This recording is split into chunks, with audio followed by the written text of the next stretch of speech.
Pourquoi j'ai cambriolé? 1905. Messieurs, vous savez maintenant qui je suis, un révolté vivant du produit des cambriolages. De plus, j'ai incendié plusieurs hôtels et défendu ma liberté contre l'agression d'agents du pouvoir. J'ai mis à nu toute mon existence de lutte, je la soumets comme un problème à vos intelligences. Ne reconnaissant à personne le droit de me juger, je n'implore ni pardon, ni indulgence. Je ne sollicite pas ceux que je hais et méprise. Vous êtes les plus forts. Disposez de moi comme vous l'entendrez, envoyez-moi au bagne ou à l'échafaud, peu m'importe. Mais avant de nous séparer, laissez-moi vous dire un dernier mot. Puisque vous me reprochez surtout d'être un voleur, il est utile de définir ce qu'est le vol. À mon avis, le vol est un besoin de prendre que ressent tout homme pour satisfaire ses appétits. Or ce besoin se manifeste en toutes choses, depuis les astres qui naissent et meurent pareils à des êtres, jusqu'à l'insecte qui évolue dans l'espace, si petit, si infime que nos yeux ont de la peine à le distinguer. La vie n'est que vol et massacre. Les plantes, les bêtes s'entre-dévorent pour subsister. L'un ne naît que pour servir de pâture à l'autre, malgré le degré de civilisation, de perfectibilité pour mieux dire, où il est arrivé, l'homme ne faillit pas à cette loi, il ne peut s'y soustraire sous peine de mort. Il tue les plantes et les bêtes pour s'en nourrir. Roi des animaux, il est insatiable. En outre des objets alimentaires qui lui assurent la vie, l'homme se nourrit aussi d'air, d'eau et de lumière. Or a-t-on jamais vu deux hommes se quereller, s'égorger pour le partage de ces aliments? Pas que je sache. Cependant ce sont les plus précieux sans lesquels un homme ne peut vivre. On peut demeurer plusieurs jours sans absorber de substances pour lesquelles nous nous faisons esclaves. Peut-on en faire autant de l'air? Pas même un quart d'heure. L'eau compte pour 3/4 du poids de notre organisme et nous est indispensable pour entretenir l'élasticité de nos tissus. Sans la chaleur, sans le soleil, la vie serait tout à fait impossible. Or tout homme prend, vole ses aliments. Lui en fait-on un crime, un délit? Non certes. Pourquoi réserve-t-on le reste? Parce que ce reste exige une dépense d'effort, une somme de travail. Mais le travail est le propre d'une société, c'est-à-dire l'association de tous les individus pour conquérir, avec peu d'efforts, beaucoup de bien-être. Est-ce bien là l'image de ce qui existe? Vos institutions sont-elles basées sur un tel mode d'organisation? La vérité démontre le contraire. Plus un homme travaille, moins il gagne, moins il produit, plus il bénéficie. Le mérite n'est donc pas considéré. Les audacieux seuls s'emparent du pouvoir et s'empressent de légaliser leur rapine. Du haut en bas de l'échelle sociale, tout n'est que friponnerie d'une part et idiotie de l'autre. Comment voulez-vous que, pénétré de ces vérités, j'ai respecté un tel état de choses? Un marchand d'alcool, un patron de bordel s'enrichit, alors qu'un homme de génie va crever de misère sur un grabat d'hôpital. Le boulanger qui pétrit le pain en manque, le cordonnier qui confectionne des milliers de chaussures montre ses orteils, le tisserand qui fabrique des stocks de vêtements n'en a pas pour se couvrir, le maçon qui construit des châteaux et des palais manquent d'air dans un infect taudis. Ceux qui produisent tout n'ont rien, et ceux qui ne produisent rien n'ont tout.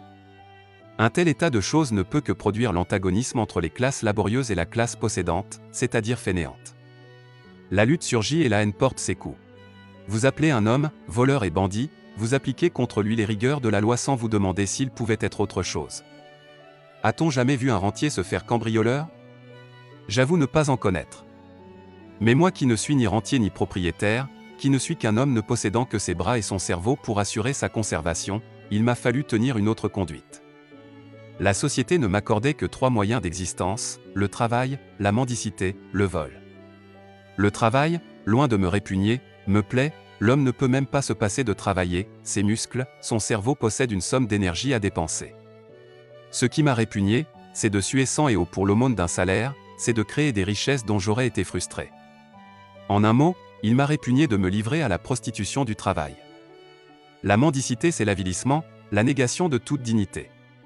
Tout homme a droit au banquet de la vie. Le droit de vivre ne se mendie pas, il se prend. Le vol c'est la restitution, la reprise de possession.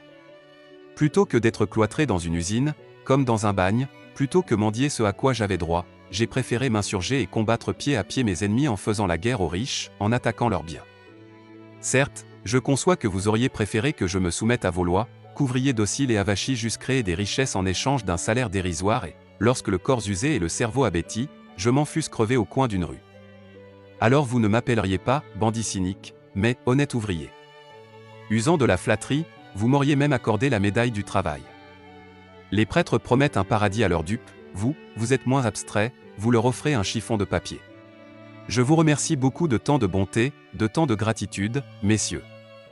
Je préfère être un cynique conscient de mes droits qu'un automate, qu'une cariatide. Dès que j'eus possession de ma conscience, je me livrai au vol sans aucun scrupule. Je ne coupe pas dans votre prétendue morale, qui prône le respect de la propriété comme une vertu, alors qu'en réalité il n'y a de pires voleurs que les propriétaires. Estimez-vous heureux, messieurs, que ce préjugé ait pris racine dans le peuple, car c'est là votre meilleur gendarme.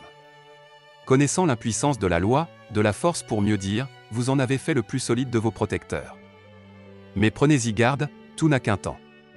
Tout ce qui est construit, édifié par la ruse et la force peuvent le démolir. Le peuple évolue tous les jours. Voyez-vous qu'instruit de ces vérités, conscient de leurs droits, tous les meurs de faim, tous les gueux, en un mot, toutes vos victimes, s'armant d'une pince Monseigneur a livré l'assaut à vos demeures pour reprendre leurs richesses, qui l'ont créée et que vous leur avez volées. Croyez-vous qu'il en serait plus malheureux?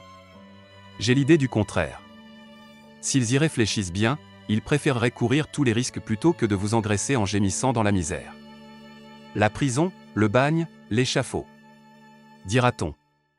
Mais que sont ces perspectives en comparaison d'une vie d'abruti, faite de toutes les souffrances?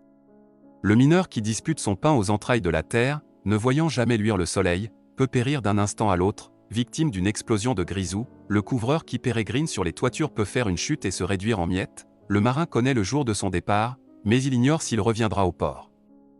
Bon nombre d'autres ouvriers contractent des maladies fatales dans l'exercice de leur métier, s'épuisent, s'empoisonnent, se tuent à créer pour vous, il n'est pas jusqu'aux gendarmes, aux policiers, vos valets qui, pour un os que vous leur donnez à ronger, trouvent parfois la mort dans la lutte qu'ils entreprennent contre vos ennemis.